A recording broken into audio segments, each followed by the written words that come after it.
Praise the Lord. सभी विश्वासी भाई बहनों को प्रभु यीशु मसीह में जय मसीह की। बाइबल शिक्षा चैनल पर आप सभी का स्वागत है। हमारे इस चैनल को देखने के लिए आप चैनल को सब्सक्राइब करें और बेल आइकन के ऑल बटन को ज़रूर दबाएं, तभी आपको हमारी आने वाली हर वीडियो का नोटिफिकेशन मिलता रहेगा। आज मैं आपके लिए बाइबल की पुस्तक से मत्ती अध्याय 25 का 31 से 46 वचन लेकर आई हूँ, न्याय का दिन। तो चलिए भाइयों बहनों, हम वीडियो स्टार्ट करते हैं। बाइबल दर्शाती है यहाँ कि यह उस समय की बात है जब प्रभु यीशु मसीह न्याय के दिन के विषय शिक्षा दे रहे थे कि कैसा होगा वह न्याय का दिन। तब उन्होंने वहाँ कहा कि जब मनुष्य का पुत्र अपनी महिमा में आएगा और स्वर्गदूत उसके साथ आएंगे, तो वह अपनी महिमा के सिंहासन पर विराजमान होगा और सब जातियां उसके सामने इकट्ठा की जाएंगी। हालेलुया। मेरे प्रियो, यह प्रभु ने स्वयं के महिमामय सिंहासन के विषय यहाँ बताया है, जब स्वयं प्रभु यीशु मसीह सिंहासन पर विराजमान होंगे और सब जातियां, चाहे फिर वह किसी भी कुल या भाषा की क्यों ना हो, सभी जातियां प्रभु के सामने फिर इकट्ठा की जाएंगी। और प्रभु आप कहते हैं वहाँ कि फिर जैसे चरवाहा भेड़ों को बकरियों से अलग करता है, वैसे ही वह उन्हें भी एक दूसरे से अलग करेगा।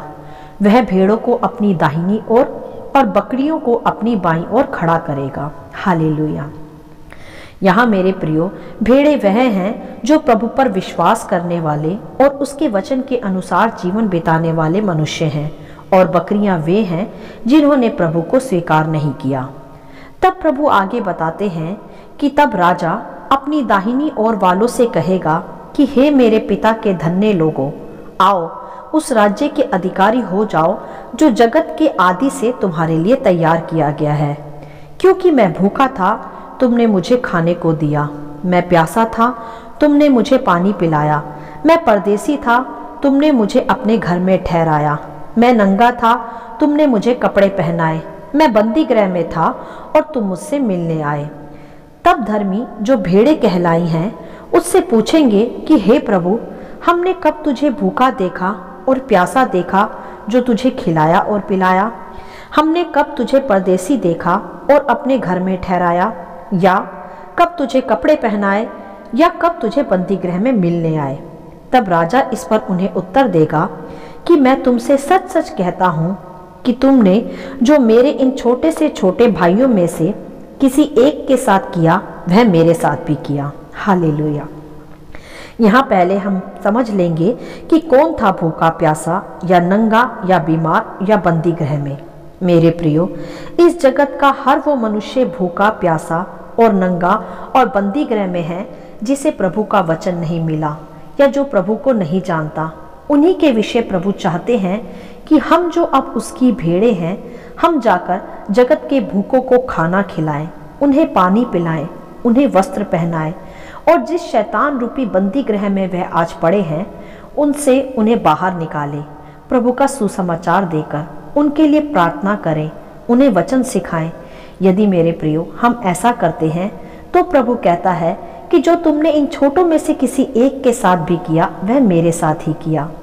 और ऐसा करने वालों को ही प्रभु अपनी भेड़ें कहता है, और कहता है कि धन्य है वे लोग, और वही उस राज्य के अधिकारी भी होंगे जो जगत के आरंभ से उनके लिए तैयार भी किया गया है, अर्थात स्वर्ग का राज्य, अनंत काल की महिमा का राज्य। हालेलुया।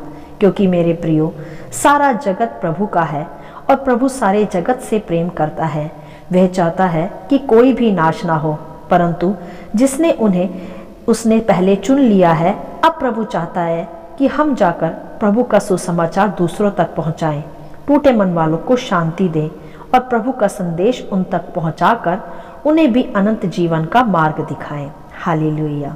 तो मेरे प्रियो, हमें प्रभु का कार्य करने में सदा लगे रहना चाहिए, और यदि हम कैपेबल हों और सक्षम हों तो हमें ज़रूरतमंदों की धन के द्वारा भी सेवा करनी चाहिए, उनकी मदद करनी चाहिए, अगर हम योग्य हो तो। यही है प्रभु की इच्छा उसकी चुनी हुई भेड़ों के लिए।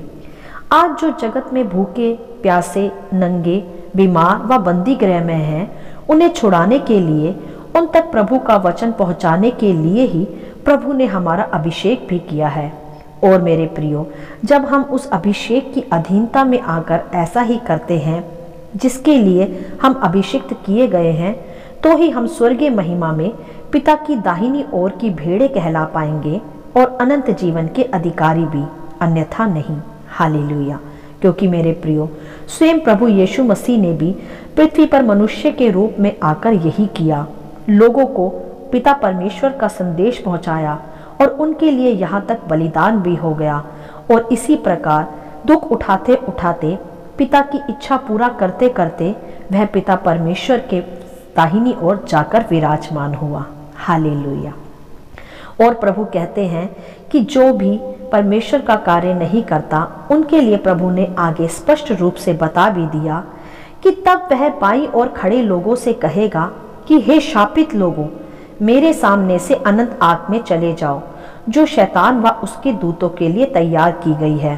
और प्रभु कहेगा, क्योंकि मैं भूखा था, प्यासा था, तुमने ना मुझे खाना खिलाया ना पानी ही पिलाया, मैं नंगा था, तुमने मुझे वस्त्र ना दिए, मैं बंदी गृह में था, तुम मुझसे मिलने नहीं आए।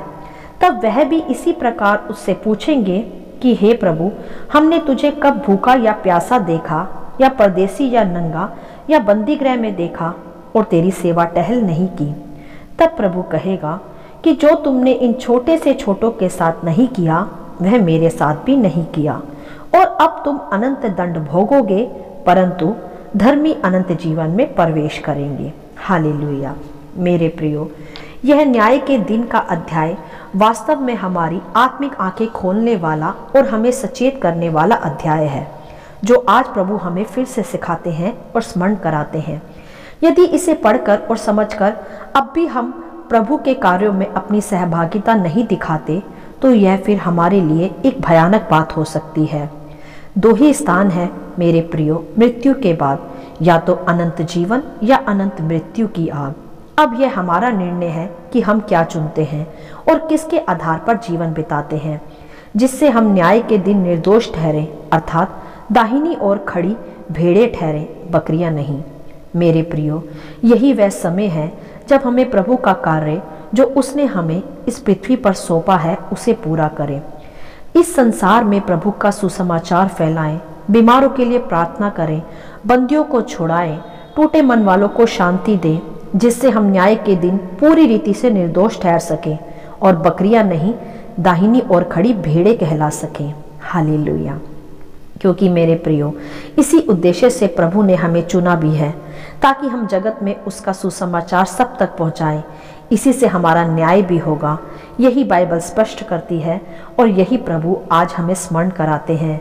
न्याय का दिन निर्धारित करेगा कि हमने प्रभु की सेवा टहल की या नहीं की, क्योंकि प्रभु ने भी आकर पृथ्वी पर हमें बचाया, हमारा दंड उठा लिया और हमें निर्दोष बनाया। और अब प्रभु चाहते हैं कि जो उसका चुना हुआ समाज है, वह भी उसी रीति से पृथ्वी पर कार्य करे, ताकि वह भी न्याय के दिन पूरी रीति से निर्दोष ठहरे और प्रभु की भेड़ें कहलाएं, बकरियां नहीं।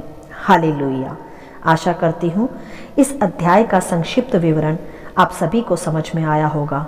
प्रभु आपको अपनी आत्मा की भरपूरी से भरता रहे। यदि आप चाहते हैं कि दूसरे भी इसे सुनकर आशीष पाएं, तो आप दूसरों के साथ भी इसे शेयर कर सकते हैं, क्योंकि हमारे प्रभु यीशु मसीह की यही इच्छा है। आमीन and God bless you all.